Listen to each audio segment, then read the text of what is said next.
to a theater near you. I am your host, Chris Randazzo, and I'm joined this evening, as always, by human filing cabinet, Paul Giroux. That's right. I'm here, ready to file things, ready to slide into a scary dark drawer in a filing cabinet.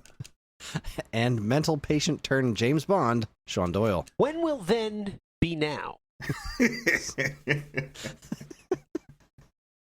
This month's letter was J. We went with Sean's pick, The Jacket. Exactly what in the actual fuck did we just watch? Let's find out. But first, how are you gentlemen doing? I'm comfortable. I'm super comfortable right now. You want to know why? Why? You fixed your AC. No, the AC is fine. I'm sitting on this ass pillow that I got. you want, here, hang on. You want to see my ass pillow? Let me see if I can. This is a podcast, and we're not in the same room. Wait, where are you guys? He's got a camera. Wait, the listeners at home. Here we go. Oh, Yeah, look at check that. out this ass pillow. Hey. Oh, I have that ass pillow. I think Karen's got one of those too. Yeah, I saw like a commercial for them. Like these ones that look like they like super duper cradle your ass. And I was like, that's what I want. Like the commercials are like, hey, do you have a great big butt? Do you need it cradled? We got you. And then I looked on Amazon. So I think I got like the Amazon equivalent or something. But Right. even still, I'm digging this thing. I got one a while back. I mean, excuse me, it looked like that. I don't know which one. It looked like that because my chair was too low for my desk. I had like a stupid computer chair and a bigger desk, and I was like, this is not high enough. That got me the right height, give or take. The ass pillow is comfortable, and the chair that I sit on when we do this podcasting is not comfortable. So now, if I say the word Star Wars and Chris talks for like 5 hours, I'll be comfortable. Oh boy, yeah, I have thoughts on that, but that's a podcast for another podcast.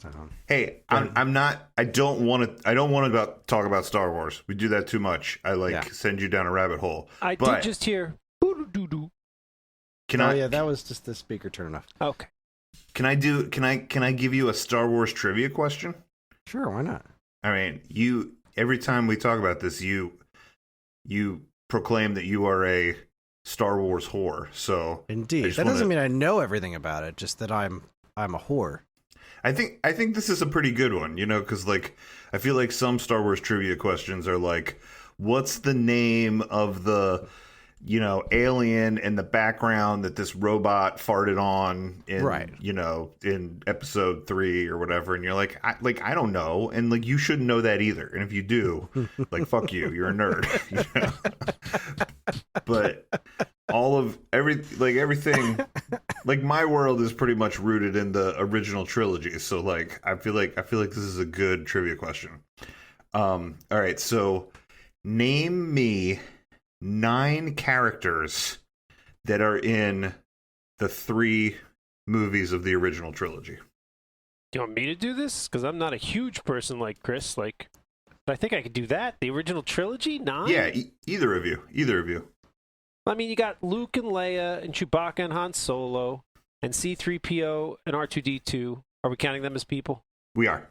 Okay. Oh, sorry, characters. 9 characters that are in the original trilogy. And Darth Vader. So what am I at there? That's 7. Lando Calrissian and Boba Fett is 9. No, Lando doesn't show up till Empire. I thought you said the original trilogy. Yeah, you said the original trilogy. All 3 movies of the original trilogy. Oh, they have to be in all 3 movies? Oh, I misunderstood. I see now. Sorry, I misunderstood. That's all right, so that's more challenging. Did I say it wrong? Did I forget to bring my English to English dictionary today? 9 characters that appear in all 3 movies of the original trilogy. I missed the all. Okay, so going back. Still Han, Luke, Leia, Chewbacca, the 2 robots. Mm-hmm. Vader's in all 3. Mm-hmm. So that's 7. Yep. Now it's more challenging. 2 more. All right, so Uncle Owen and Aunt Beru, they died. So Yoda doesn't come in the first one. Obi-Wan, he's on all 3 of them. Obi-Wan's in all 3, so now you're up to 8. Yep. He's a little ghosty in a couple of them, but he's still there. He's Sure, still there. He's sure. still Alec Guinness. Yep. Let's see. Tarkin's toast. The Emperor's only in the second and third one. The fish guy's in the first two. Is he in the third one? Is the fish guy General, the fish head guy? The fish head guy Admiral is, I think, Akbar? only He's in only the in third Jedi. one. Yeah, he's only in Jedi. Jedi. He's only in the third one? Yeah, Admiral Akbar is He doesn't only in help Jedi. plan that first raid on the Death Star at the end of the first one? No. I know you would think so because it's such a similar assault on the Death Star, but he's not there. Those are all people. No, there's no weird aliens. Weird aliens start showing up in Jedi for that Death Star All right, attack. all right. Is Wedge in all three of them? Yeah, you got it. Yeah. It's Wedge. Edge. See, it was tricky. It's Wedge tough. is the tricky one. If you couldn't get it, I was gonna say my hint was gonna be that he's one of a handful of people that lands a debilitating blow on an Imperial space station, and then my hope was that you would get it. But yep, that's my trivia. That's a good trivia question, right? It's a Oh, great yeah. trivia question. Solid. I like it. And Well we've done. fallen back into our Star Wars podcast. Nah, I'm done with it. That's it. That's all you get from me. Yeah, I'm not going to talk about Acolyte. I'm good. What's an acolyte, Chris? Can you tell me about it? It's a show. It's a Star Wars show. It's fine. Really cool fight scenes. Questionable writing. Good times. Oh, I'm looking. Did you for watch The Acolyte. Good Place? Yeah, Yeah, the Jason Mendoza. yeah. Yeah, he's the bad guy in The Acolyte. Oh no, He's so good. really? He's unbelievable. All He's right. so good. Bortles. Never would have seen it coming. But like, No matter how good he does in that, when I eventually get around to watching it, I'm just going to expect Bortles, like you Yeah, know, at the whole time, apex I'm of a expecting stressful it too. scene. and it's fine. It's honestly fine. That guy's like really athletic. Like they do some really amazing lightsaber fights. He is really, really good at it. Unbelievable. Never would have guessed it in a billion years. Mhm. I don't know The Good Place. I never saw that. It's a mistake, sir. Really? It's like Yeah, watch that one. it's got to be the best TV show of the last 10 years. Yeah, next time you're in the market for a TV show to watch, The Good Place. Make that happen. There's occasionally things that I have watched without Sherry, and then that she has watched without me. And that's one of the things that she has watched without me. And I guess I was kind of like, well, maybe I'll just never see this. But I don't know, maybe I will. Are you ready to should. fall back in love with Ted Danson? I don't think I ever Assuming fell you out ever of fell love out, with Ted yeah. Danson. So, All right. Assuming pretty hard that you ever fell out. yeah. I feel like America forgot about him for a while, but he's back, baby. I might watch it now. Now I guess I'm like watching things on my phone at the gym. Nate came back from Long Island, and I guess it was because like he spent all this time in the pool with his cousins who are like his one cousin is like really athletic, and he comes back and he's like, I want to get ripped, and I was like, all right, dude. So like we went to the Y, and then in order for him to use the gym, he has to do this like youth fitness thing.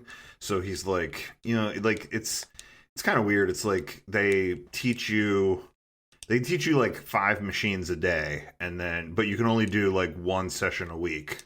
So he's done 2 of them. He's got 1 more to do next week, and then I guess he can like use whatever he wants. So like we've been going there together every other day, and like and then like when he gets on the treadmill, I'll get like on the elliptical or whatever, and I was like I kind of want to watch something, but I don't want to watch the TVs here. And then I was like, oh yeah, like thanks to Evan, I got this Plex thing, and it's on my phone. And It it's comes on with your me phone. everywhere I want to go. So I actually, sometimes you guys talk about Agents of S.H.I.E.L.D., and I was like, you guys talk about this a lot, and this is a thing that I've never seen, or that I started and just never got back into. So I was like, maybe I'll do this. This feels like a mindless thing to watch at the gym. So last week I watched the first episode of Agents of S.H.I.E.L.D. I was like, all right, cool. And then a couple days ago, I popped on the second episode. I'm like, let me watch the second episode while I'm on the treadmill here. And then I start watching it, and it's like Michael Chiklis walking around a police station, like yelling at people. And then like I watched a little bit of it, and then I messaged Evan, and I was like, Dude, I think your thing has mixed up Agents of Shield? S.H.I.E.L.D. with The Shield. And I was like, I could very well watch an episode of every other one every other time, but I don't think that's going to turn into a story I understand. I was like, I'll do it if you want me to. But I don't know. You're going to lose the through line somewhere. Yeah, he did some magic voodoo, and I was able to watch the second one today. Or at least part of it. So, I've watched that all the way through twice now. Oh yeah, and I'm starting. I've just started a rewatch. Well, not just, probably months ago. Started a third rewatch of the Marvel Universe. So I'm going back through it now as it fits in chronologically. And the first season's a little. If you're not in love 5-6 episodes in, that's okay.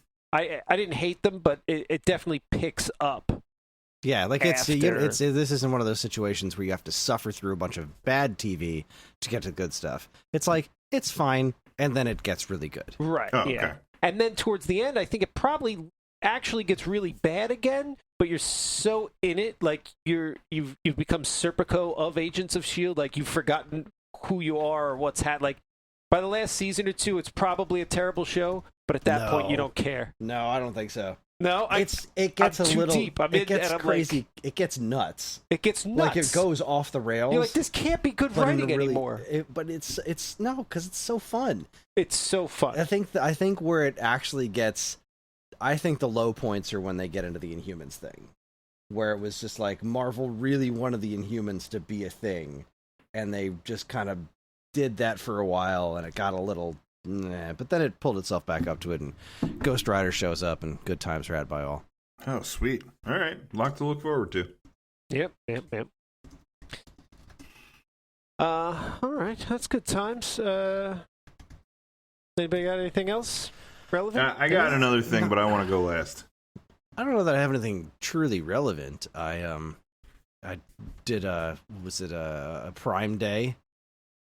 Was this week? I got a new. That's how I got my butt pillow. Yeah, nice. Yeah, I hosted Quizzo for the first time in ages because Jimmy needed someone to cover for him, and that paid me about $200. And then our record player has been dead for a while, and I got one today, and I didn't realize how much there was involved in like setting up record players now. I missed completely skipped over a step in the instruction manual, and I got really frustrated for like an hour because I couldn't figure out how to balance the tone arm. And then I watched a YouTube video, and it's like, oh, I didn't see that at all. And it was just this one little step, and then it fixed it. It sounds so much better than my old record player. It's wonderful. I thought you were gonna say like, I skipped this one step, and now they all play backwards and tell me satanic messages. I'm trying to listen to music, and it's like, kill us, Chris. Kill everybody. Kill your friends. I have something almost on point for our podcast. Last weekend, I went and saw the musical adaptation of Shaun of the Dead. Oh, how was that? It was wonderful. Oh, cool. That's excellent. I will say this: the music. It was the same production company that did the Evil Dead the musical, and I don't know how widespread these things are, or who's writing them, or how any of it works. I have no information.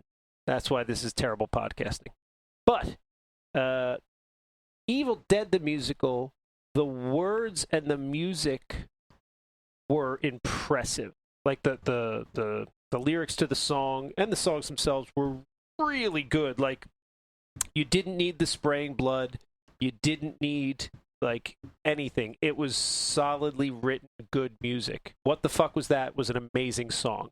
What the fuck was that? What the fuck was that? Where's that guy's head? It was really good. The music was a little more lacking.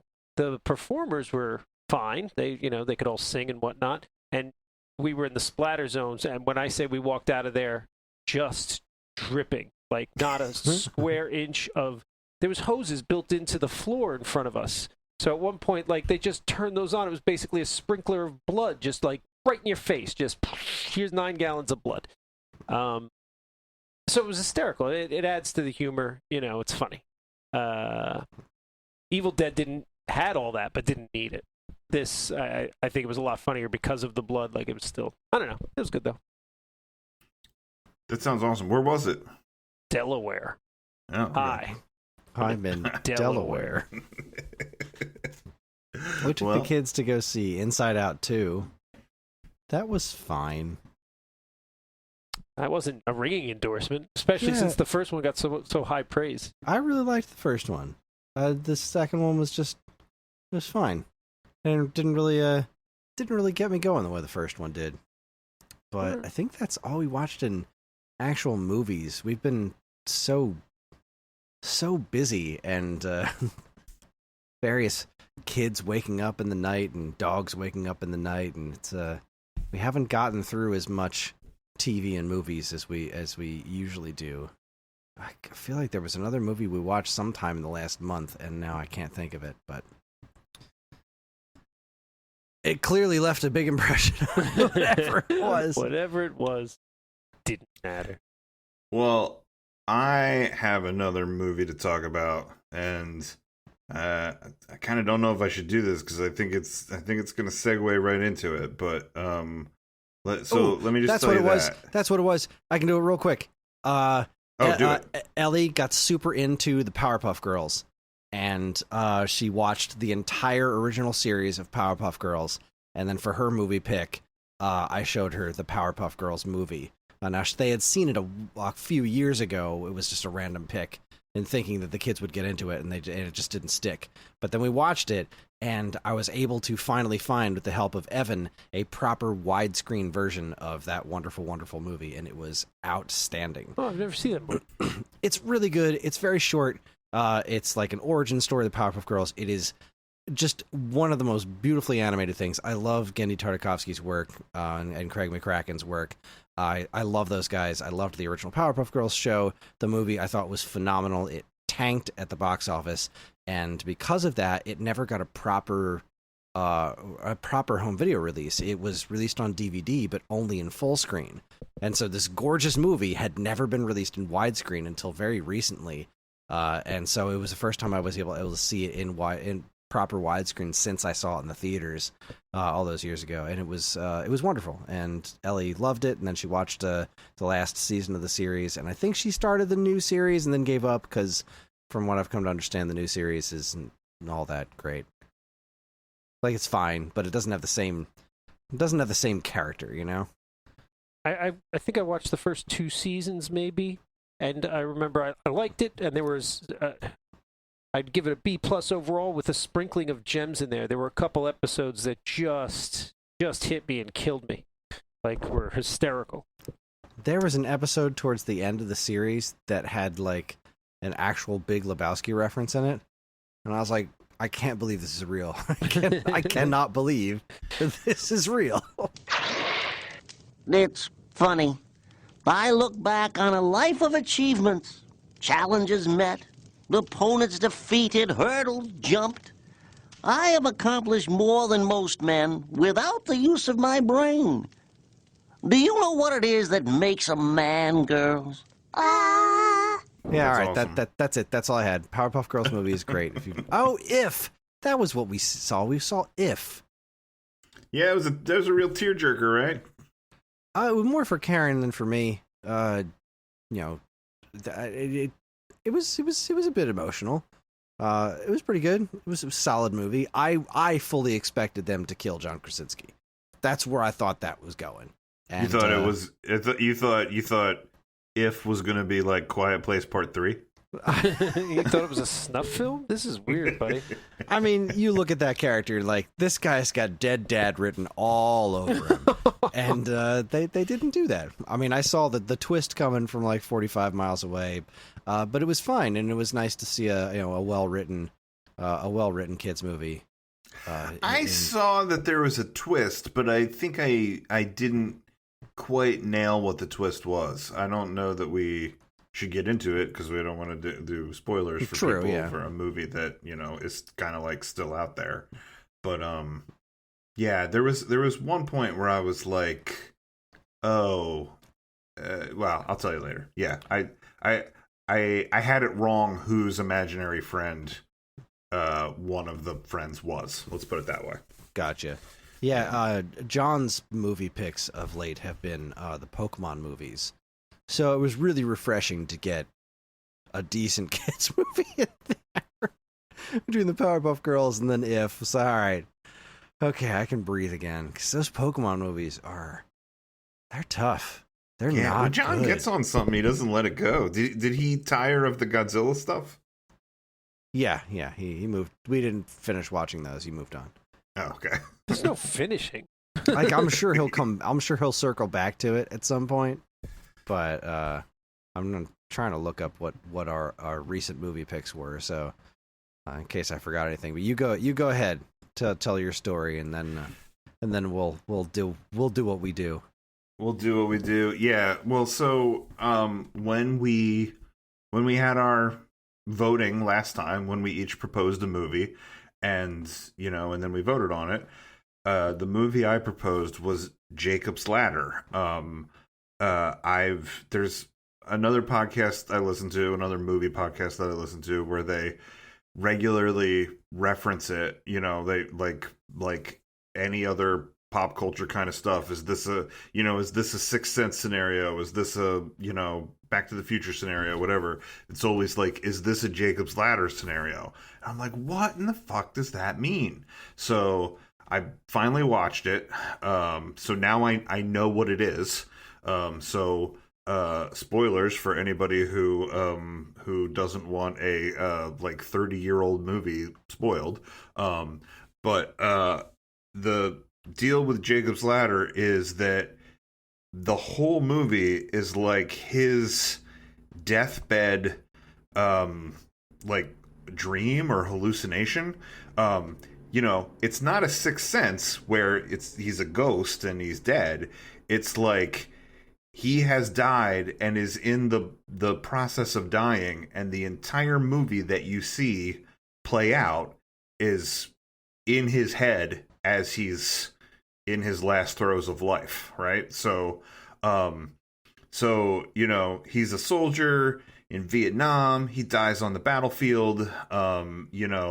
When he comes back, you're to think that like, oh, he survived this thing, whatever, Then there's all this stuff in the movie about like military testing of hallucinogens on soldiers before they go into battle, and so he's dealing with this whole conspiracy thing in the movie. Then there's this whole thing that goes between scenes flip-flop back and forth between him with his wife versus him having left his wife and he's with this new woman. So you're like, wait a minute, like, when did this part happen and when did that part happen? So like, it's a little bit disorienting in that like, which thing in time are you watching? There's a whole bunch of stuff like that. And then, you find out at the end that like all of it, the reason why it was disorienting was because it was all a dream / hallucination before he actually died of the death that you saw in the beginning of the movie, right? So that's a Jacob's Ladder scenario. That being said, now I'm like, Sean, did we propose the same movie and not know it? like that has so much commonality with the thing that you proposed. And at a closer inspection, I'm like, is it the same movie? I'm not sure. Yeah. So now we're in the movie. We're here. We're at the Jack. You transitioned us in. Okay. Then I Yeah, have Chris to do has the to thing. do his thing. I have to do the thing. I can't wait to hear this. I can't fucking wait to hear you synopsize this. Go ahead. What happened, Chris? Tell us all about it. The Jacket was released in theaters on March 4th. Are you sure? 1995. It wasn't 92? No, it or was maybe 2000. 2007? Or 2005. 2007. It goes back and forth between 92 and 2007 in the movie theater while you're watching it. I travel accidentally through wrote time. down 2095, but it was released on March 4th, 2005, distributed by Warner Independent Pictures. It was written by Tom Bleecker and Mark Rocco and directed by John Mayberry. Bleecker has no other writing credits, but was a stuntman on a movie called The Ferret, while Rocco's other works include Dream a Little Dream and Murder in the First. As for the director, Mayberry's other works include The Edge of Love and 2 episodes of the TV series Rome. The movie stars Adrian Brody, Keira Knightley, Chris Christopherson, Jennifer Jason Leigh, Kelly Lynch, Brad Renfro, and Daniel Craig. It tells the story of a Gulf War vet who can travel through time, but only when he's in a tiny, tiny box. Does it? Does it? It attempts to. Karen and I watched this by ourselves. Via nefarious means, I had a glass of chocolate milk, and she had a $2 ice cream taco because the Sunriser does $2 Taco Tuesday. And you go there and pay $2, and you get a little ice cream taco. It's great. I thought you were going to say the ice cream truck rolled around and Karen ran out there and bought a Choco Taco. I watched it through maybe nefarious means. It's on YouTube, but I don't think it's supposed to be on YouTube. But it is. I don't feel I did anything wrong. Somebody else probably did. Tom Bleecker, Mark Rocco, and John Mayberry definitely did something wrong. And I had what did I have? Oh, I watched this while I was eating. I got home late, and I made myself some dinner. It was fish, and I ate my fish and my beer, and I watched the movie. I like fish, and I never get to eat it because Karen does not like fish. It's supposed to be good for me. That's the only reason I'm eating it. I love Sure fish. I mean, it's fine. It's a fine. little too expensive. I think that's another reason why I don't get it. Because, if I'm going to make fish and I'm the only one eating it, yeah. Well, let's be clear. I'm eating cans of cold fish, and I just rip the tops off and eat them. Well, that's a lot less exciting. I find them delicious. Like, my doctor said I needed more something. I don't remember what it was. Vitamin D, vitamin E, whatever it was. Fish. I was like, He needs where do more I fish. get this? And the internet said sardines. Your number fish one levels source. are And I was like, I dangerously love low. sardines. And then I went to the store and they were super cheap. And I was like, well, I'm buying all these sardines. And I just bought cases of sardines. And apparently it's really good for you. And I was like, it's good for me. It's cheap and I like it. I'm eating these all day, right out of the can.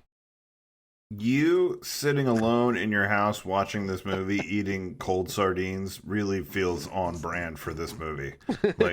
It feels the right level of bizarre and disorienting for what this movie was.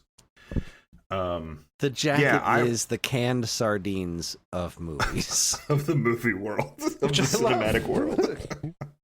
Is the cold, dead fish of the cinematic world.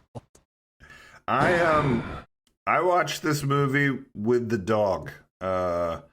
Beans curled up next to me, and he wrapped himself around my arm, and we sat and watched the movie together because Sherry did not watch it with me. When it started, she tried to. When it started, there was a lot of abrupt editing and loud noises and violent flashing.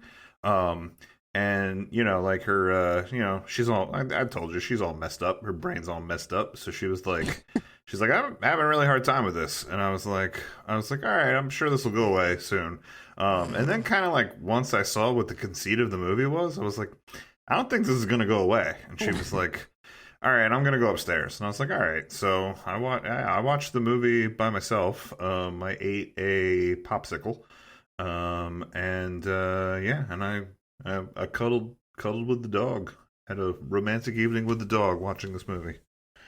My dog is probably going to freak out at some point, because at some point, my wife and her mom are going to come home. And as soon as that door opens, he's going to lose his damn mind. So that's going to happen. Anyways. I know also that as we have planned to watch this movie and texted about it and talked about it, I've made a lot of jokes about it being called The Jacket and a lot of jokes about jacking it. And I promise I'll stop doing that.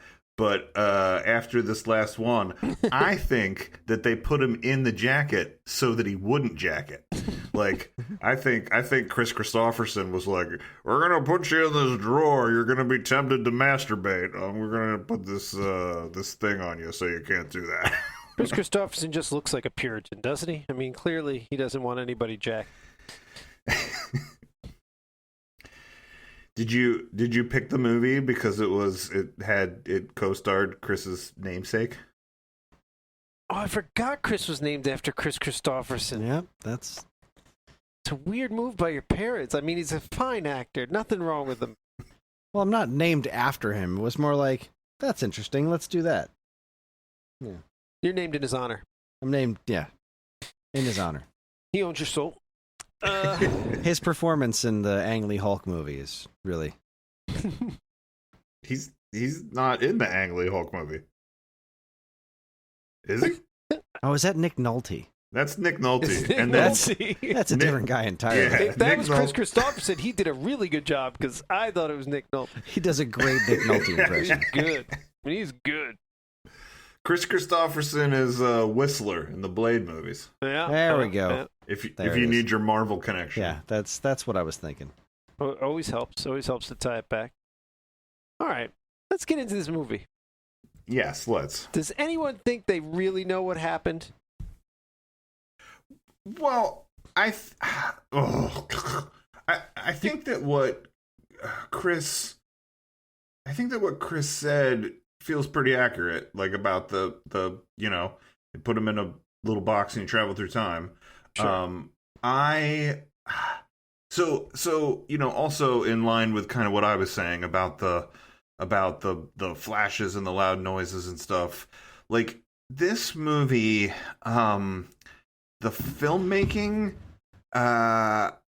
happened in a way that was like crazy bananas, right? Like you're watching it and like one moment like a shot will fade into the next shot and the next moment it will like abruptly cut into another shot with like a violent sound, and then like And that next shot will be an extreme close up of someone's teeth.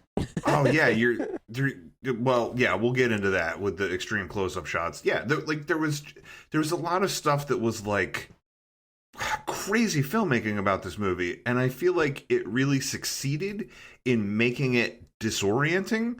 But I also felt like it was kind of good directing because I feel like it was I feel like even though it was disorienting, it felt purposeful. Like it didn't feel like it didn't feel like bad filmmaking and like, oh, we're doing this to make a weird choice. Like it all kind of felt like it culminated in this weird journey that you went on. So I do kind of think it was pretty well directed. I just don't think it was written very well. And I know we don't go in a linear fashion with this podcast and we kind of just talk about the whole thing, but I don't want to put the cart before the horse by talking about the end before the beginning. But like, I do kind of feel like where it ultimately went was like not that interesting. Like, the stuff that was revealed about the present when he went into the future felt like the stakes were so stinking low, and I feel like if it had better writing, it could have been more on par with something like 12 Monkeys, than like what it was, like if there was a more purposeful reason for him to have to travel through time and like what the agendas of the other characters were, and even the characters that he met in the future. Like it was like, why that little girl that he met on the road? Like it was I thought it was not great from a writing perspective. But then I'm kind of like, did I miss the whole point of the thing? Because I talked about the Jacob's Ladder thing or whatever, and like, did we propose the same movie? But like, I kind of rewatched a little bit of it before we sat back down here to record. And at one point in the beginning of the movie, I think probably it might have been after the first time he got locked in the drawer. He's sitting in the mental institution with Daniel Craig. It's a little bit of like a, One Flew Over the Cuckoo's Nest type scene where it's like just crazy people doing crazy things and they're having a conversation. And, I think the nurse comes up at some point, but he's sitting there and he's watching the TV, and on the TV is the same friggin' war scenes that he had flashes of in the beginning. So I'm like, is he just dead this whole movie? Like in the beginning, he says, I died, this was the second time I died or something like that. And he comes back from a death in the Gulf War. And I'm like, did he come back? Or is this whole thing a Jacob's Ladder scenario? So, all right. So, first of all, we should have said spoiler alert, spoiler. Just Always. This show in general is a spoiler spoiler, alert. and especially on this one. If you haven't watched this movie, don't listen to this because none of this is going to make any damn sense. Because we did watch it, and it's still not going to make any sense. So there are. I'm going to jump to the end to get to the beginning because that's the only way to talk about this movie. Because fuck, they screwed it all up, but maybe in a good way. There's two big things. There's two things, and one of them was irking me so that I went online to try to figure out what the hell just happened. Because I have no idea what the hell I just watched when I got to the end of this. I was like, as I was watching, I kind of remembered parts of it from like way back when. But the thing that really sparked me, and I was like, I got to go look this up. Maybe there's a director's cut or some more scenes or something that's going to piece this, fucking take this basket of snakes and lay it out straight for me. Did you pick up on there's two big clues that don't work together and just throw a monkey in all the wrenches? The green thing at the end, did everybody catch that? Don't even know what you're talking about. There's a green thing at the end? Yeah, so this is the one that sparked my quest, right? So at the very end of the movie, right, you hear him reading the letter. Technically, it's the little girl's mom's reading the letter, but it's in his voice. It's like a voiceover, so you know what the letter says, and you don't have to sit there and read on screen the letter, which I appreciate. I don't like it when movies make me read a letter. It's like if I wanted to read a letter, I'd read a book. Just tell me what it says. So I do appreciate the voiceover in that regard. But so he's giving this semi-emotional kind of quiet read over, and it's jumping around and it's showing you these shots of different people from the movie, and it shows you Chris Christopherson and he's like taking some drugs at his desk or whatever, which I really don't understand what that was about, but whatever, we'll go past that one. Here's the motherfucker of it, right? It shows you Daniel Craig watching out the window as Adrian Brody slips and falls and cracks his head. Right, he's inside the asylum and he's watching out the window and he's playing with this like green lanyard in his hand, right? And then it jumps to Chris Christopherson. He's like doing some drugs. It might show you the mom like goes and hugs the little girl, whatever the crap. It jumps to the guy who shot the cop. Yes, sitting in a bar, right? We haven't seen him in an hour, right? Yeah, All right. He's the what would you call it? The not the protagonist, the other guy, the bad guy. He's the villain who gets everything rolling. I mean, you could say Chris Christopherson is too, but this is the initial bad guy, right? Yeah, I guess. I mean, I think Chris Christopherson is more the antagonist, but that guy, he's the villain. We certainly want to see him get his comeuppance. He killed the cop. He blamed he's the Adrian catalyst Brody. that started the whole thing. Yeah, Right, but and he's he's a definitely the nothing bad guy. character. He's just this piece of shit who was an asshole, Sure. did something bad, and then disappeared. Right. You see him sitting at the bar, right? Mm-hmm. Mm-hmm. He's playing with the same green lanyard. We established earlier that Daniel Craig's character was traveling through time. Yes. Right? Yeah. Well, guess what? They are clearly telling us that Daniel Craig's character is the one who shot the cop. They put the scenes back to back. They're playing with the same exact green lanyard. It's pretty subtle, but at the same time, once I noticed it, they were like beating me over the head with it. And I was like, so what? He went back in time and got stuck in the past like Adrian Brody got stuck in the future and lived his life forward? And then it occurred to me, if you go back and watch that first scene with Daniel Craig, he says, I tried to kill my wife 30 times, and I kept... You would think that after the 20th time, I'd find a better way to do it. Or something like that, right? And then later on, the doctor's like, that's not true. He was just locked himself in a house and wouldn't come out and wasn't eating and locked himself in a room or something like that, right? Right. I think he was going back in time and trying to kill his wife over and over and failed. And then I think they stopped doing the experiments on him. And after he wasn't the kid anymore, like he lived his life as the kid, he killed the cop, he was stuck in this time loop, and something happened where he wanted to go back in time, so he locked himself in the house and wouldn't eat to try to travel through time again, and he couldn't do it. You're right there, Chris. It's a couple seconds before that, probably 20 seconds, if that. So that's a son of a bitch, and I can't quite piece that together. I know everything I said there almost made sense, but doesn't quite work, and that's why I started looking crap up, because I was like, I can't quite piece this together, but it's close.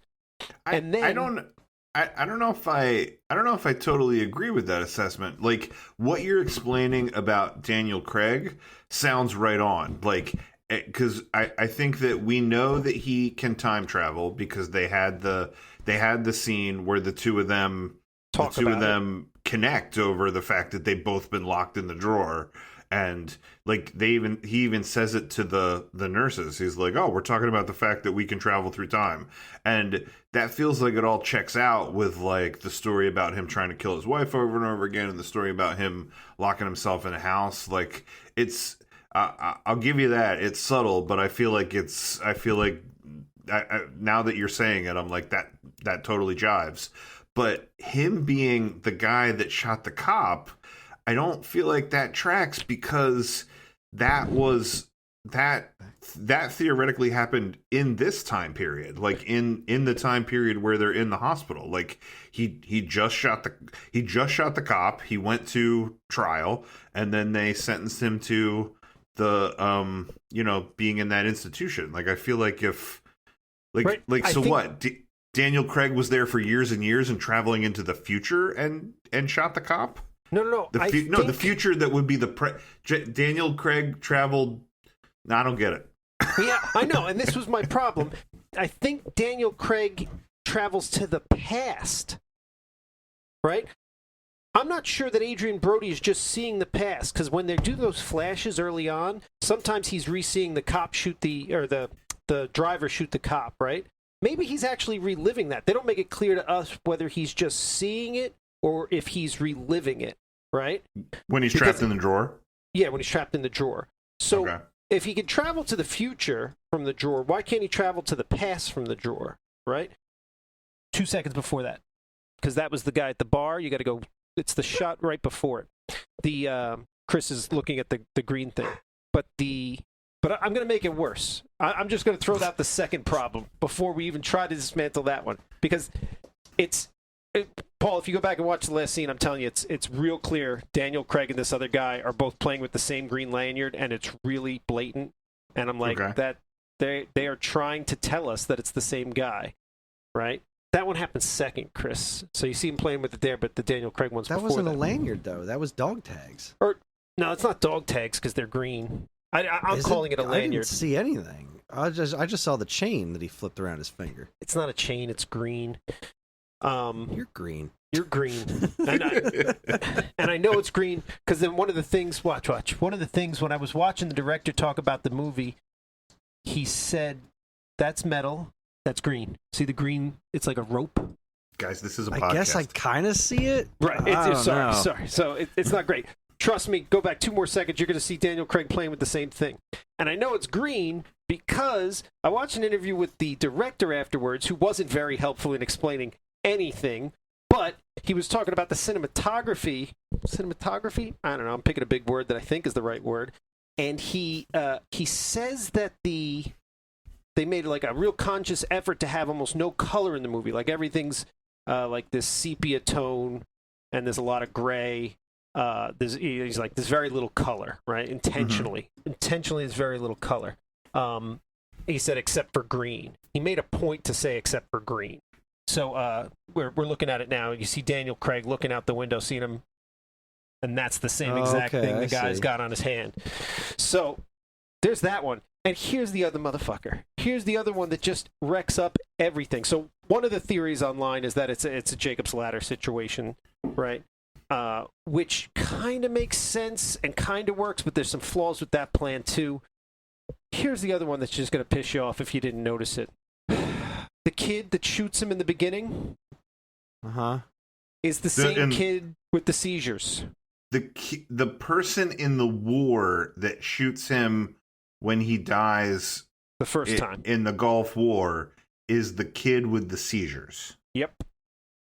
Like, if you go on IMDb, it's the same actor. Like, it's the same kid. But why, though? But why? That makes 0% sense. I know. It kind of helps support that theory that that it's all a dream, because then he's pulling stuff from, like, right when he gets shot, and he's implanting it in here, so it kind of helps support that crazy-ass notion. But some of the things in here... See, the problem with the Jacob's Ladder plan is that when you're talking about Jacob's Ladder, that movie takes place from his perspective, right? So it's all just his dream, right? But in this, like, there's lots of scenes he's not in, right? Oh, right. There's a Everything scene with Jennifer Jason Leigh. Right. He's like, yeah, she's talking to Chris Christopherson, and Adrian Brody's not even around. Like, Yeah. that would be weird to be in a dream. When was the last time you had a dream and there was a scene you weren't in? Right.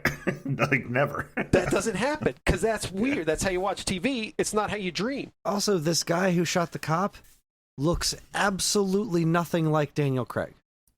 Well, he's supposed to be, I mean, a 19-year-old version of, he doesn't. He doesn't There look isn't a single feature other than him being white and male that is even vaguely similar between him and Daniel Craig. Is that thing he's wrapping around his finger right there the same thing Daniel Craig wrapped around his finger?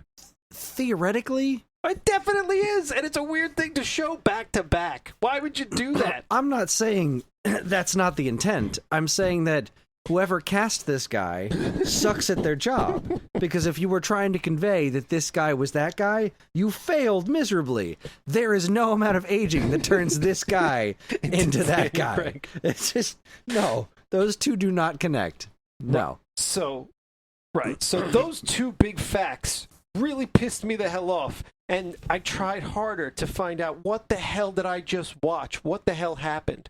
Another big theory online from nut jobs like me. He's standing up, by the way. I know. He's got a I'm headset riled on. He is walking around my basement.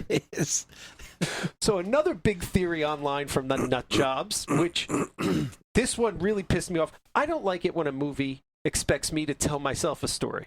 You're supposed to tell me the story. I'll work with you, and if you can throw a twist in and catch me off guard, good on you. But I don't want to have to write the story. You have the writers. You write the story, and then I hear the story and hopefully enjoy it. There's a theory online, when Daniel Craig first comes in and starts talking to him, he's talking about, I don't remember the guy's name, Ted Danson. Sure, Ted Danson. The other guy that Chris Christopherson killed, or one of the other guys. Right, or maybe the doctor killed. There's a cut. They mention him once or twice throughout the movie towards the beginning. They're kind of vague about who he is and what happened to him, right? Right. They say that, I think they say that he, like, raped children or something, right? They said he was a horrible person, whatever. Doesn't matter. Oh, kind of yeah. matters. Chris Christopherson had that scene with Adrian Brody. So this is another thing that I want to talk about at some point is Chris Christopherson and his whole character, right? Because why even lock people in a drawer to begin with? What's the medical purpose of putting somebody in a straitjacket and locking them in a drawer? After I finish this rant, we're going to come back to what you just said, because you ready for the next big reveal? You Okay, ready go for the for next it. one? This movie is based on a true story. That's right, motherfuckers. That's the next big reveal. But let me finish this last one about the rapist. Okay. Kind of, because it was based on a book it was loosely inspired by a book that was based on a true story. Right. So I feel like based on a true story in relation to this movie is doing way too much heavy lifting. It is. But the only part that was kind of true, spoiler, it wasn't the time travel part. The part that was kind of true was that there was a crazy doctor who was doing, like, experiments on prisoners to try to readjust their head, and he was, like, locking them in straitjackets and, like, doing, what do you call it? Sensory deprivation? Sensory deprivation, right? So that's the only part that's sort of true. But the rapist theory. The theory is he's actually the rapist and can't get his mind around what he's done. And when I heard first... No, who Adrian is? Brody. Adrian Brody? Yeah. So the theory is... I hate this movie so much. I know. I think I love it, but I'm really mad. You're making me hate it more. I know. And I haven't even talked about my gripes with it yet. Please go on. So there's another theory, and I hated it when I first heard it. They were like, I think he's the rapist, and he can't wrap his mind around what he's done. He's just constructing a lot of this, and that a lot of it's not real. And the people who feel this way are very confident about it in their writings. And the things they have to back it up are as follows. They had a bunch of crap, but the two things that almost swayed me, and I was like, son of a bitch, are they right? Number one is that in all these things, the past, the present, the future, he keeps ending up in these situations where he's helping children, right? In the Gulf War system, because in the rapist theory, he never went to the Gulf War. That's not, that whole thing is concocted.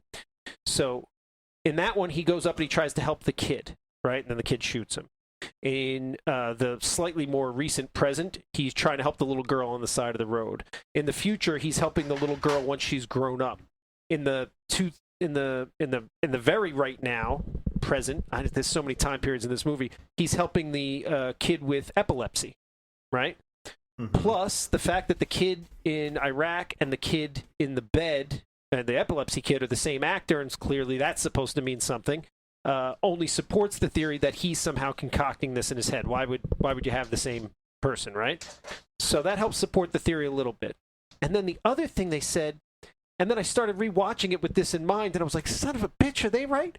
If you go back and rewatch it, thinking about this, I didn't rewatch the whole movie, but I started to. They were like, everybody in black and white plaid isn't real.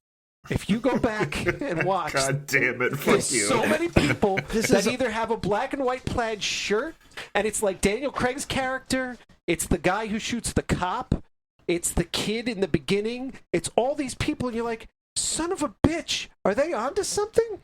And then, with this in mind, when I'm rewatching this, every time he tries to go near a child, the parent or adult in the room or relationship or scenario pushes him back. So, like, he goes near the little girl on the side of the road, and the mom comes up and is like, get away from my child, right? All of a sudden, she's a mom, right? The people in the war in the beginning were trying to keep him away from the kid, and then they arrest the people in the war, and he walks up to the kid, and the kid shoots him. He starts talking about the kid with the epilepsy to the doctor, and the doctor gets all closed off and leaves the room, right? So every time he tries to go near a kid, the adult in the room breaks the connection. So I was like, son of a bitch. I have no idea what the hell I just watched. You know what's funny? I don't know that I see that. Like, I don't know that I do either, but I right, don't know what happened because I've got a couple loose threads, and these are theories, and I'm like, I don't love any of these theories, but I don't have a cohesive theory. But while I didn't really see that when I watched the movie, I did find myself saying a couple times, man, his relationship with this girl is weird. Because, like... I wrote the minutes before they first hooked up. Not even minutes, seconds. I said, he better not hook up with Keira Knightley. Because it's a little creepy. It's more than a little creepy, because what was it? Not that long ago, he knew her as a child. Yeah. Right? And then that scene at the end where he sees her as a kid again, that's got to be pretty uncomfortable. Sure. You know, the only thing that saves that... And that's I think that's when it registered to me, right? Because, like, I don't think I was creeped out by him hooking up with Keira Knightley, because, like, when it happened, theoretically at that point I thought we were never going to go back and see her as a little girl, right? Like, that scene happened, and, like, when it happened, he was, like, weirdly touchy-feely with her. Like, he's like, he just met this little girl, and he's like giving her a hug and stuff like that, and, like, you know, I was like, all right, like, maybe the mom's drunk, but, like, yeah, she should absolutely stay away from my daughter. Like, you know, I guess you could look at it and be like, it was creepy, or you could look at it and being like, the guy cares and he was just trying to help. But, like, you know, that did register to me as, like, that's a little weird. But then when he started hooking up with Keira Knightley, I was like, all right, well, whatever. He knows her in the future. Like we're not going back and seeing her as a little girl. But then we did go back and see her as a little girl, and he was as creepy, touchy-feely. And that's when I was like, gugh. I wasn't looking at any of that from a character perspective. I was like, did somebody write a movie to like write an internal excuse to sleep with a child? Like, right. That's what that all felt like to me. It felt creepy to me too. And before I read the rapist theory online, when I was watching it for this first, I say the first time, I did watch it a long time ago, but I really didn't remember much about it. When I was first rewatching it, like a couple days ago, I thought the same thing. I got the same creepy vibe, and I tried to justify it in my head, and I was like, let's do this. What if Paul travels back in time and sees Sherry as a child? We can't just, that's not just creepy all of a sudden, right? Like, I don't know, time travel. Don't bring me into this weird thing that you're doing. We'll use Chris. Chris goes back in time and sees Karen as a little child. Is it automatically creepy? Why is it got to automatically be creepy? Like, we got to let that go if we're going to have time travel, right? You're right. I got the same creepy vibe. I tried to justify it, but now I read the rape theory online, and now I'm like, oh, man, this all just plays into that. I think if I went back in time and saw my wife as a child, I'd probably just make fun of her. I'd be like, oh, man, you're going to do this thing, and it's going to be really funny, and, like, trust me, we'll laugh about it later. All right, so the fact that there are theories about this that all hinge on watching it again, I think is where the inherent flaw is, because this movie's a goddamn mess. Yeah. I don't ever want to watch it again. I don't care how many theories get thrown my way, because all the central premise of the time travel thing is kind of interesting. Like the general concept of what at least I took this movie was trying to tell me was vaguely interesting, but it took way too long to get there. It was like almost an hour into the movie before we figure out what even is happening, and the rest of it just feels so weirdly meandering. It starts off like it's a war movie, and that hideous font that they used for all the opening credits and stuff was just what weird 90s hacker movie is this nonsense? So it already pissed me off right out of the gate. They were trying to make it feel like 1992 with that font. They were like, what font would 1992 use? They also were like, what music would 1992 use when he was in the car with the guy that shot the cop? Right. And it was You're Unbelievable by EMF. Yeah.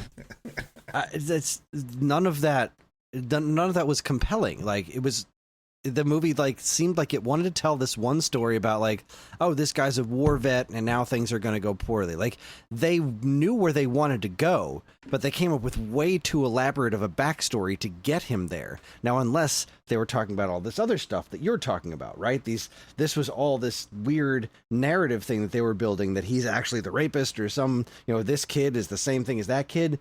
But they didn't put any of that in the movie. They failed to make that into any sort of cohesive narrative or anything that actually makes sense.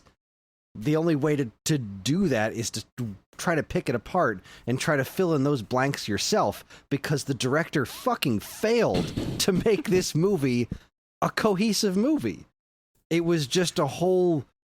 Once you got to this part, like, okay, now we have a goal. We have something that we're trying to do. It's not just weird disaster porn. It's not just people being stuffed in a drawer and just a series of really bad things happening to this one dude over and over again that don't seem to be leading to anything. It's just like, here's another bad thing. Now he's going to jail and he didn't actually do anything. We know he didn't do it, but he can't do anything about it because he can't remember shit because he got shot in the war, which we made a real big deal about him being a veteran at the beginning, but it's not going to come up for the rest of the movie. Like, they had all this weird nonsense to build up to the central plot of like, he's figured out he can travel through time by being stuffed into this drawer, and he needs to try to prevent his own murder. And then when he can't do that, he tries to make this girl's life better that he met on the side of the road one time, and his mom was drunk.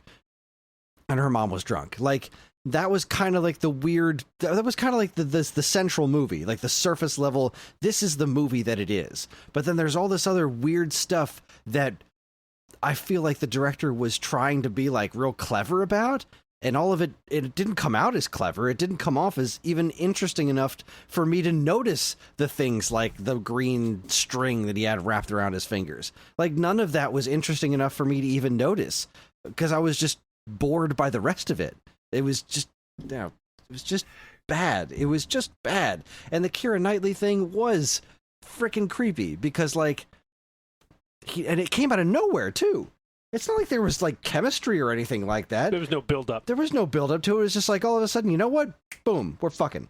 And like, whoa, hold the fuck on. Because like, this guy, even though he's with Keira Knightley, this guy knows her as a little kid. So that it just, on a dime, it's, not to bring it back to Star Wars, but it's Anakin turning to the dark side. It's just like, fuck it, I'm evil now. Like, this is what we're doing.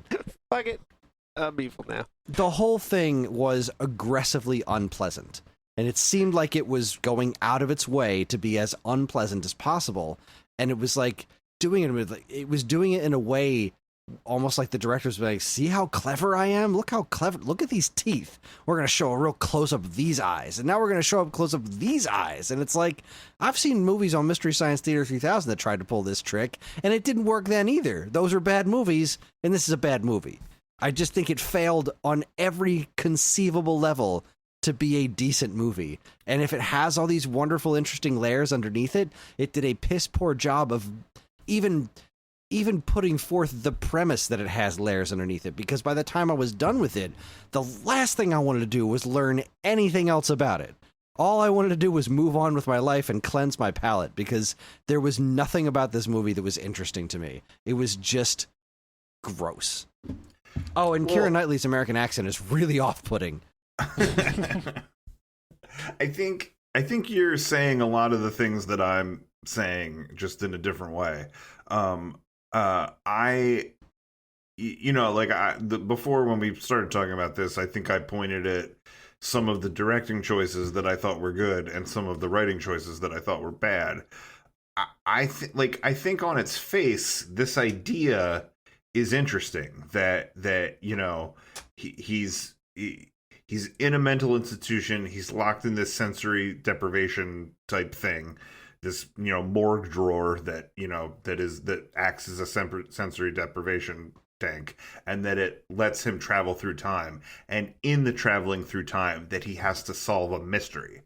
It was the mystery that I thought was bad, because part of me was like why Keira Knightley? Like, why, when he goes into the future, is he attached to Keira Knightley, a person that he met once by the side of the road, a person that he had a single interaction with in his whole life before he came to the mental institution?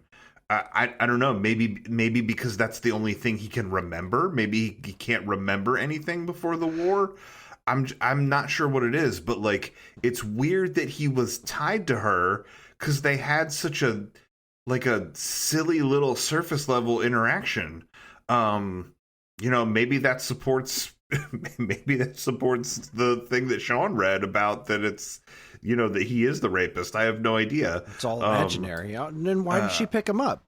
That was a big logic problem that I had with this movie. Why did she pick him up? I thought, did I just fall asleep? Did I miss something? Because I wasn't paying the closest attention at that point. I was so fucking bored. But he's standing over there by the gas tank. She drives past him. Then she backs up, and she picks him up and takes him somewhere. Why did she do that? Why did she pick him up and take him home? She told him that it was Christmas Eve and there weren't going to be any buses coming there, and that he was going to be waiting a long time, so she offered to take him where he wanted to go. And then he didn't know who he was or why he was there or where he was going to go. They tried to address that where, like, when they first get back to her house, she's, like, calling shelters, but nobody has space. It's a loose premise, and I still think it's a pretty bold thing for especially not the end movie Keira Knightley, who's, like, a nice nurse and is chipper, but, like, dark, brooding Keira Knightley. Exactly. Why is this character doing this? Right. Yeah. It seemed weird. Boyd, yes, it sucks that there isn't going to be a bus for a while, but that's this guy's problem. Like, that was such a weird disconnect for me of, like, why is she bringing him into her home? Why is she bringing this stranger into her house? It was 2005 when they made this movie, and that might have been like the moment in time when Adrian Brody was like the hottest man alive, right? Like, didn't he make, what was it, The Piano or something? Like, every girl in the world thought he was the greatest. So maybe that explains it. Look, I'll go with the journey that the movie is laying out this far, right? I'll say if it was Christmas Eve and there's not going to be a bus, and she looks at this dude standing in the cold and says, "Oh, I should really do something. All right, get in the car. I'll take you where you want to go." Once it's revealed that he doesn't know where he wants to go or why he's there or even know anybody or anything, don't bring him back to your house. Drive to the police station Exactly. and go, I found this Call the guy. I police. don't know what to do with him. I He's called all gonna these die. homeless You shelters. can't just stand out I didn't call in the Vermont. authorities. I called homeless shelters. Like, movie? Stop it. So let's jump back to the overarching thing. Chris's rant, I agree with the sentiment behind it. I'm still not sure that I don't like this movie. And here's why I'm not sure. Because I don't know what I watched. And here's... So That's enough for me to not... That's enough for me. I said earlier, I don't like it when they expect me to tell myself a story. I don't want to write a story. I don't want to do it. Like, I'm not a writer. You write the story, you tell me the story. That's the deal. Now, if...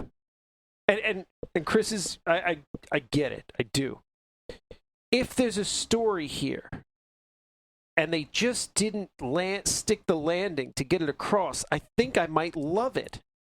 If they didn't bother writing the story, then I hate it. And I'm 100% with Chris. If there was a plan, which the green thing and the kid lead me to believe there was a plan, then I want to know what the plan was. Because if I knew what I just watched, I might really love this movie. But the plan should be in the movie. If the plan is that important, it should be in the movie. The plan is definitely that important. And you're right, it should be in the movie. And sometimes I just think, well, maybe I'm not smart enough. Maybe I missed it, right? But it seems like nobody caught it.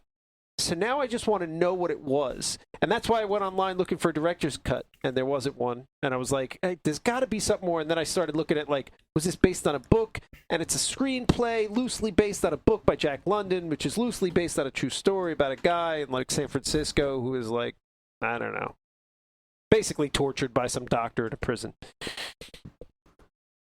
But yeah, I just want the director or maybe the screenplay person to tell me what the plan was. And if the answer is, well, we didn't have a plan, we figured we'd leave it up to the audience to figure it out. We'd just give them a bunch of pieces. I don't want to choose your own adventure. I think Kimmy it was Schmidt pulled that off, but that's the last I think it was time. the script. I really do. I think it was the script because, like, you know, like I said, I thought it wasn't more purposeful of why he and Keira Knightley's characters were linked. Like to me, this roadside Good Samaritan thing was not enough of a explanation. Like, I needed some reason why that was who he visited when he went to the future. And then, as far as the mystery he was trying to solve, which I guess is how he dies, right? Because he finds that out in the future. Right, he finds out in the future that he's dead. She tells him that he died. You know, then he's trying to solve it between conversations he has in the past, or in the present rather, in 92 or whenever it is, and 2007, right? But they don't really do any detective work. He'll go back to 2007 and she'll be like, this is what I found out. You helped that doctor by telling her about the epilepsy treatment for the kid. Here's what I found out. Here's the other people that Chris Christopherson killed. You know, it was like there was nothing actionable that happened. He would go between the present and past, and then he would just get information dumps. You know, so then I'm like, I did find there was a handful of deleted scenes, and a couple of them were Keira Knightley doing research, filling in exactly what you're talking about. But they were exceedingly boring, and they tried to spice them up by like doing these like fades and washes of information like over top of her while she's reading on a computer, and it was real. It's best that it was deleted. Oh yeah, I'm not saying I wanted to see Keira Knightley do research. I'm saying I wanted better writing. I wanted like stuff that happened, you know, where they figured things out and solved things. And then of the like, how does he die thing? You know, I really thought it was going to be tied to like this awful stuff that's going on with this abusive doctor, this Chris Christopherson, who like is doing crazy stuff and mistreating people, and like it's a like crisis in this hospital. Nope, that's not what happens. He slips and falls and cracks his head on the pavement. And So, like, I did kind of was like I that. sup- It felt like a misdirect because the whole time, even at one point, he's blaming the one orderly in the future. He's like, "You did it. You killed me." Right? The one guy who roughs him up in the beginning or whatever. The one orderly Mhm. who's now in the mental hospital with no real explanation. Like he's now a patient. The one orderly from the from the 2000, from the 1993 is a patient in the hospital in 2007 or whatever, which they didn't really explain why. But I liked the slip on the ice because the whole time you think it's this thing and then you didn't see it coming. All of a sudden he slips and his fucking head cracks open. Here, I think, is the flaw with the slip on the ice. He has several conversations with Jennifer Jason Leigh, both in the past, or in the present rather, and in the future. And at one point in the present, he tells her that he talks to her in the future, and that's how he knows about the kid with epilepsy. So in the future, she must be armed with the knowledge that this might be time-traveling Adrian Brody, who told her this years ago, who is trying to find out how he dies. Why not just tell him, look out for black ice, buddy? Yeah. So I did find an interesting website that broke down not just this movie, but it seemed like it tried to break down every time travel movie there is in a real like physics kind of way. Like it would show you the timeline and it'd be like, here's the first jump, here's the second jump, this is where the timeline branches, and like it gave you all these diagrams, and then it would break down the problems. Are you gonna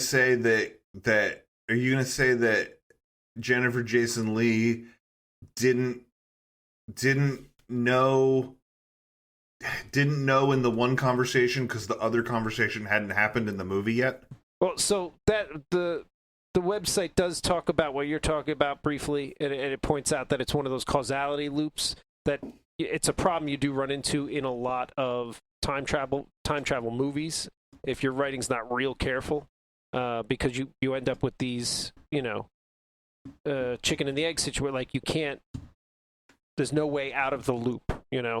Like she can't figure out how to fix the kid without him telling her, but he can't tell her without her telling him what he already told her. You've created a causality loop that there's no way out of. Right. So yeah, like who actually cracked the case? Nobody. Right. So it happens in, again, lots and lots of. It's like a standard problem with time travel. I don't know. You can decide you're just watching. You have to. The only way out of a causality loop in a movie, from my perspective as the viewer, is just to accept that I'm watching a piece of a timeline. So, like, I don't know, maybe the first time around she solved that case on her own when that kid was 30, and then happened to mention it to him for some reason, or in the future, the first time this happened, and then they end up in a loop that I'm now witnessing. You know what I mean? Like, there was a way in, we're now in the loop, I'm watching the loop play out, and we happen to watch the last time around the loop where he does something different somehow and breaks the chain. It's putting all the writing on me, which is not how you should do it. But causality loops it's just a problem in time travel movies. So I thought so. Yeah, I thought all of the stuff. I thought all of the mysteries weren't cool enough to make me sort of care at the end. And I also felt like the way it finished didn't sort of make you go, oh, that was the twist the whole time, right? Like, because like I feel like it was just that there was time travel and he changed things, and the way that he changed things was for Keira Knightley by writing a letter to the mom which also seemed like a bad plan. Yeah, why did she because- take that seriously? Yeah, again, it's not as if this thing happened to Keira Knightley, and then by leaving the mental institution in the present, that he physically changed it and altered the course of her life. He wrote a letter to her mom, which and again, like, the letter wasn't like, hey, on April 30th, 1996, you're gonna put a cigarette on the bedside table, at Start like, a you know what I fire, mean? right. Like if you could point to a thing that's like, this is the thing you have to change, and you're like, don't do this one thing, right? Like, okay, I get it, but it was just like, hey, you're a shitty mom, and your smoking and drinking's gonna burn the house down. If you tell that to a drunk, they're either gonna shape up or they're gonna go, he doesn't know what he's talking about. And they're gonna have another beer. So, like, I don't know why he thought this was a good plan. Well, so it wasn't a good plan. There was better ways to deal with this. But I will say, to Chris's point, why would she take it seriously? Two things drove it home for her. One, he knew the nickname of the kid, Pedals. He mentioned that to her. To try to give it at least enough. Can we talk about Pedal? Why Pebble. is that rock that says Pedal in the freezer? I thought she said Pebble. I thought she was calling her Pebble. I thought it was Pedal. Right, no, it is Pedal. I didn't catch it until the second time around when I was trying to figure out what the fuck just happened, that I realized she was saying pedal. I could see why you thought it was Pebble, because it was written on a rock. Because it was written on a rock. What do you write on a rock? Pedal or pebble? You write pebble on a rock. Why are you writing on a rock? I don't know. And why are you keeping the Why rock in the is the freezer? rock in the freezer?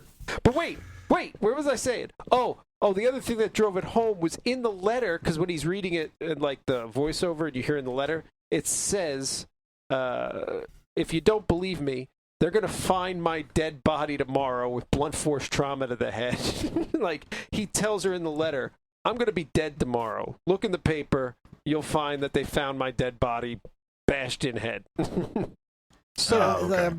I feel like if I'm reading that, I'm like, this guy's fucking nuts. sure. I'm not reading the rest of this, and I'm certainly not going to take it to heart. Well, if the next day you see on the news that he got bashed in the head, I don't know. It would certainly stop me from smoking in bed. If he was like, you're going to burn to death by smoking in bed, and I'm going to get bashed in the head tomorrow and be dead. And then tomorrow I see on the news he was bashed in the head and he's dead. I'm not smoking but if in you bed. tell somebody you're going to die in a way that you could potentially do to yourself, is that not just a suicide note at that point? Like, he doesn't say, I'm going to be murdered in this very specific way. He said, a blunt force trauma to the head. Well, he didn't know how he was. He didn't know Exactly. So he who had was no gonna kill way him. to convince her that that was some sort of amazing premonition, and not just like, oh, this guy's going to kill himself by bashing his own head in. Like, none of that fucking tracks. And just a quick little side note, why didn't anyone call an ambulance when he fell and cracked his head? They're like, first, let's move him around a lot, because that's a great idea when these doctors find somebody who just had severe head trauma. Let's move him around a lot, and let's stuff him in the drawer, because He asked. Yeah, his solution was to go back into the drawer. The solution was to go back into the drawer, but their solution should have been, there's blood everywhere, call an ambulance. Their solution should have been, This is a medical facility. This is a Why is medical nobody here willing to help this person? that should have been their response. They don't need an ambulance. They were all doctors. It was two doctors, and they were at a medical facility. I figured it was a mental facility. Get somebody who's more in the physical All right. blood flowing out of your head design. But, you know, no. They're No. doctors. I think they could have handled it. I think they could have done something to stop the bleeding instead of just moving around a lot and slapping him on a gurney. Like, get some paper towels, maybe? Like, anything at all to help him out. Yeah. You ready? It's like, okay, I know what I want this character to do. I know where I want this character to be, and I hate it when movies and TV shows do this. It's like, I know where they want him to be, so I'm going to do whatever it takes to get them there. And I'm not going to think too hard about whether or not that makes sense, because all that's really important is that the character gets where I need them to be. And that's shit writing. And I see it all the time, and I hate it. Because if your only point is to get somebody where they need to be, but you have no way of getting them there, then you haven't written a good story. There needs to be some sort of motivation for characters to be where they are or do the things that they're doing. It can't just be because I want them to, even though I've established fuck all, who knows what you've actually established so far in this movie, but you've established you've established that he's surrounded by doctors, and you're going to make them not just immediately stop acting like doctors in this moment in time. And there was nothing to justify anyone around him acting the way that they were acting. It's bullshit. Bad movie. Thumbs down. My vote's still out. If somebody can ever tell me what happened, and I can watch it and see it all put together, I might love this movie. The green thing at the end, it's in my head. I want to know. No one has an answer for me. I don't care. Well, I see the green thing, it's like, wow, that's really fucking stupid. And the kid, why is the kid the same? Again, if there's no reason, I hate it. If there's a reason, I want to know. I think to both of your points, look, I think I'm going to land right in the middle between you. I think that the movie did some interesting things, and that it made me want to know more. But similar to Jacob's Ladder, I think you look for those things on the second watch, and Jacob's Ladder, I think, earned that when you finish it and you're like, oh shit, he was dead the whole time? Now I need to go back and look at it through that lens, whereas this one, it finishes and I went, okay, I saw that. That's done. I don't need to see that again. And the reason Jacob's Ladder is the better movie, and it's, has the fame and whatnot, is because they did what I'm talking about. There's no question, right? Like, they make it pretty clear.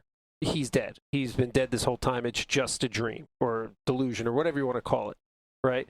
Which I can see why someone would be frustrated with that too, because then the whole movie's whatever. But they're not leaving you hanging. They wrote a story. You might not like it, but they wrote it. This is what that was. No one's guessing that maybe he was a rapist and this was a construct in his mind and he was never in a war. That's one of the theories for the jacket. That's not a theory for Jacob's Ladder. Jacob's Ladder, that guy is dead.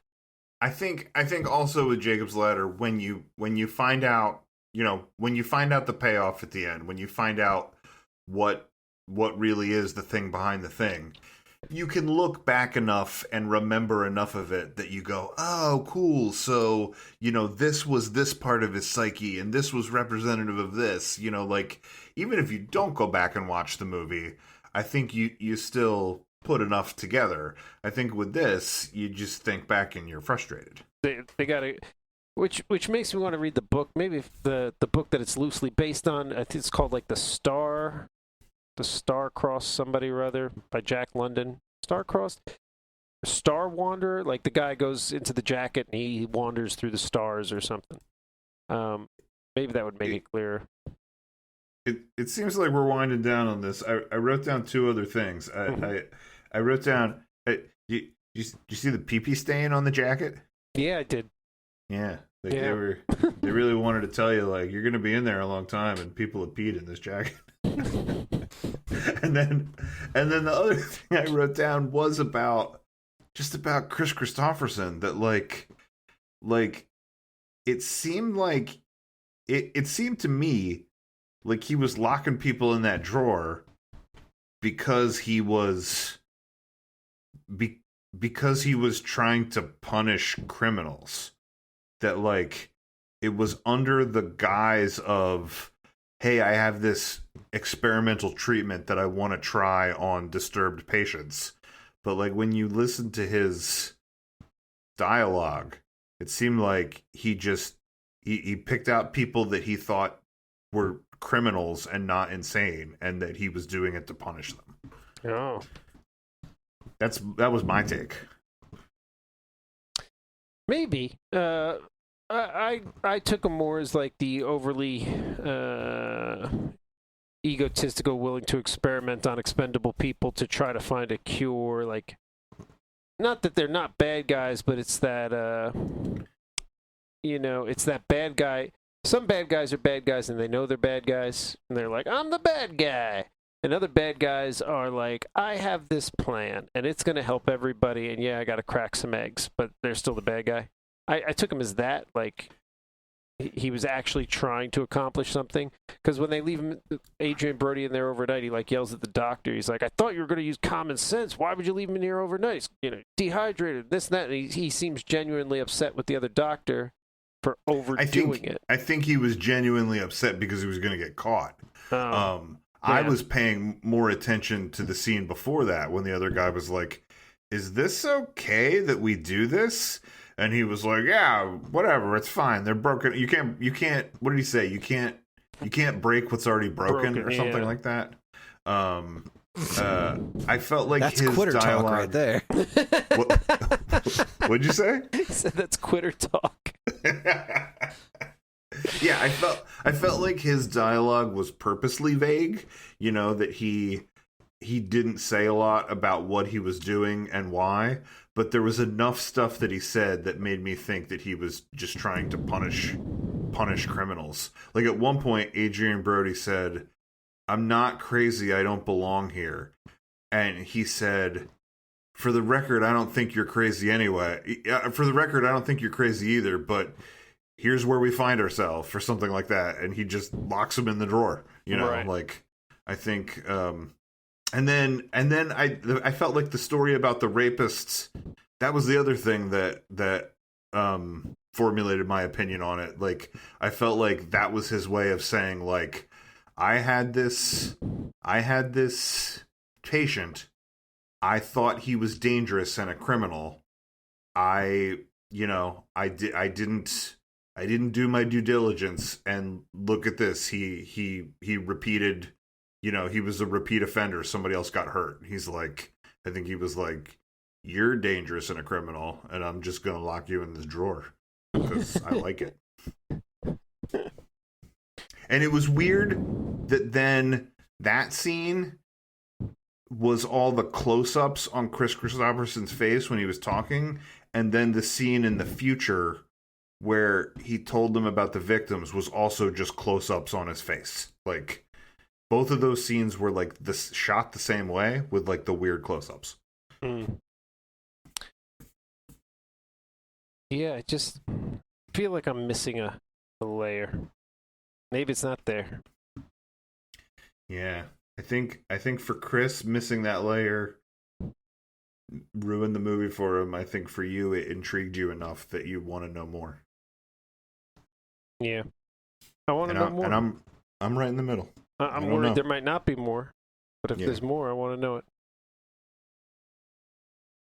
All right, that's our reviews, people. Yeah. That's where we land. Yeah, I'm officially tired of talking about this movie. So where does that bring us, folks? It brings us to H-I-J-K. K. We're on the letter K. The letter K. I hope we all have some interesting picks. I have two, but I don't remember what I said last time. Can I go first? Sure. Sure. Does anyone remember what we did for the last K? I can find that out real quick. King Solomon's Mines. That's what we did. Yep. Oh, all right.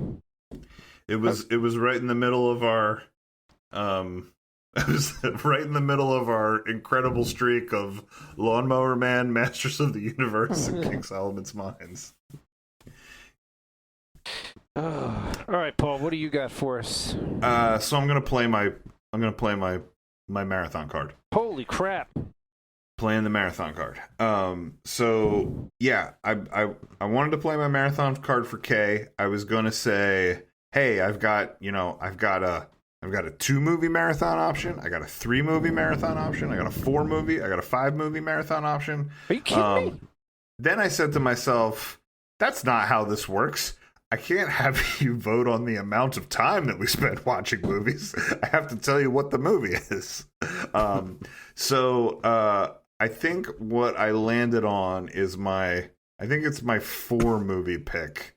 Because also any of these options are less time spent than when we watched 6 Rocky movies. So I was like, 4 movies seems right on. And also my 3, 4, and 5 are all the same thing. It's just where you want to stop, like what you want to decide is part of it. So my marathon pick is going to be Karate Kid. I think it's 1, 2, 3, and then the next Karate Kid. I don't think we watched the Jackie Chan one. See, I had considered voting for the Jackie Chan one because it's the only piece of Karate Kid that I've never seen, with the exception of... I didn't know there was a Jackie Chan one. Yeah, Jaden Smith. It's a reboot, but apparently... Oh, yeah, I did know. Apparently, it might actually technically take place in the same universe now that the Jackie Chan and Ralph Macchio are doing a movie together in the Karate Kid universe, so I don't know. It was also obnoxious that there was no karate in the movie. It was kung fu, but whatever. I'm gonna say that until this movie comes out, that it's not part of the universe, and that the other 4 movies are part of the Miyagi-verse. So that's going to be my thematic thing. My pick is the Miyagi-verse Karate Kid movies. All right.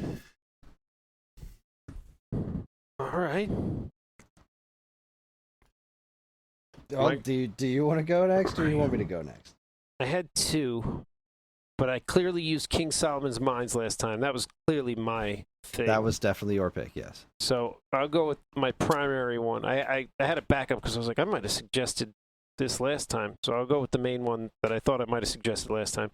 Killer Clowns from Outer Space. Everybody laughs about it. When was the last time you actually sat down and watched it start to finish? I've never seen that one. You really have it in for us with the letter K, don't you?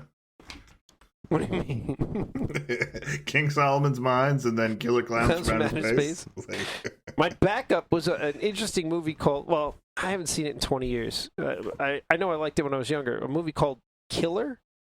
It's, what's his name? John Woo.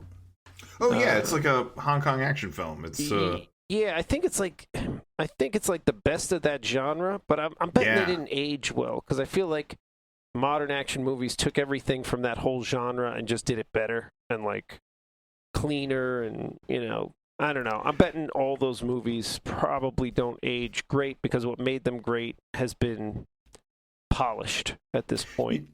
You know what? I was thinking about doing The Killer, and then I remembered that you told me that you don't like watching things that are subtitled, and I was like, all right, forget it. I don't, and I liked that movie because it was so good that the big negative, like, if I got to deal with subtitles, that's like a bunch of big negatives for me, like, 10 points off right away. But if you're going to hand me a 95, 10 points off, that's still a B movie. Like, The Killer holds up. Or at least I remember it holding up. I remember really liking it. But again, I haven't watched it in 20 years. But that's not my pick. My pick is Killer Clowns from Outer Space. Fair enough. All right. Waffling back and forth on this one here. Should I pick... I've got 2 comedies. One that's pretty old that I haven't seen in at least 20 years. I rented it once. And one that's even older that I've never seen. Go ancient. Go ancient. All right, then. My pick is Kentucky Fried Movie. Oh, man. Okay. I have never seen it. Somebody recommended it to me recently, and I wrote it down. I was like, yeah, that's probably going to be my pick for K. But then when I was looking at the Plex, I was like, what would be really funny? King Ralph.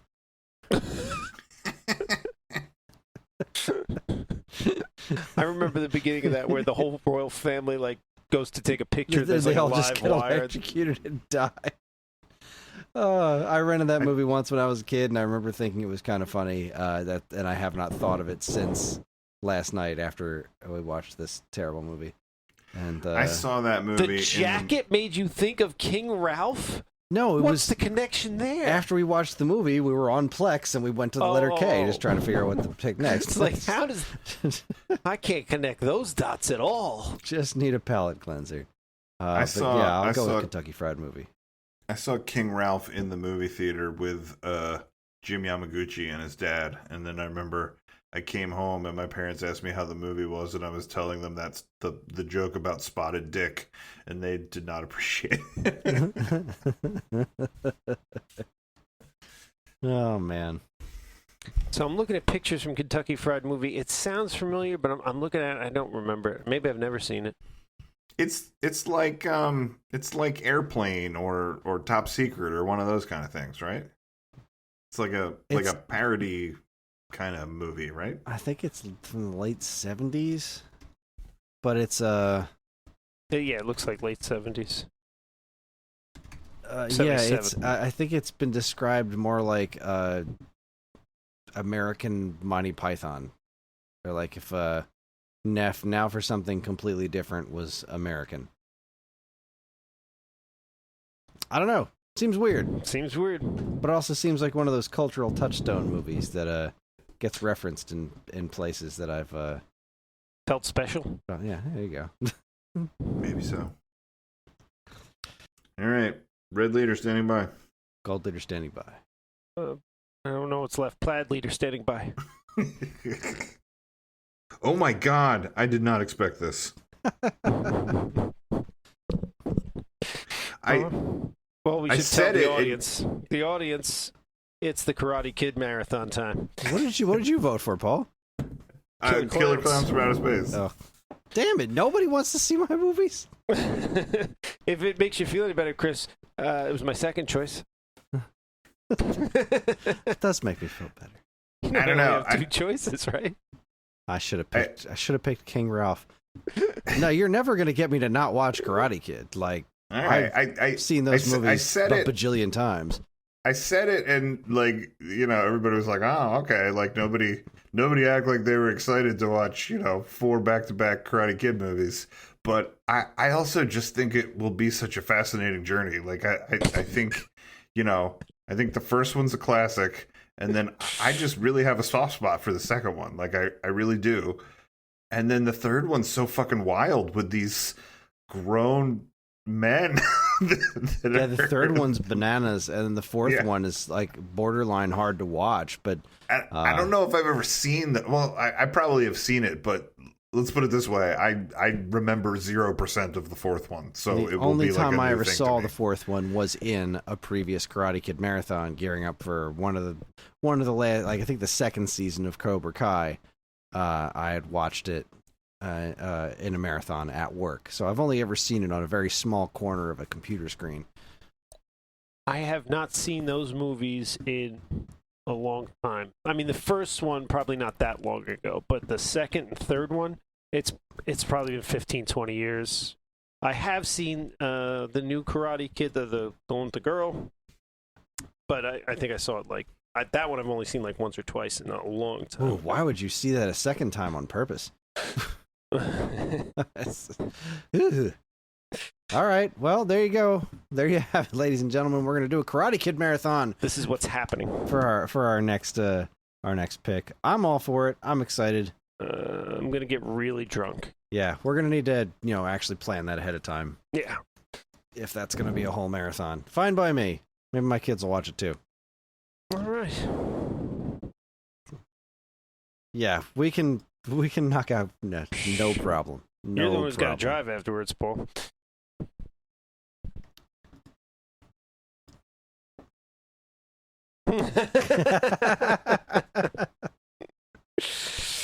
All right, a theater near you is a part of the Geekade Podcast Network, and if you'd like to get in touch with us to share your comments, movie suggestions, or subjections, that's actually fun, or whatever, you can send us an email at mail@geekade.com. We can also be found on most social media outlets and the official Geekade Discord server, all of which can be found in our show notes.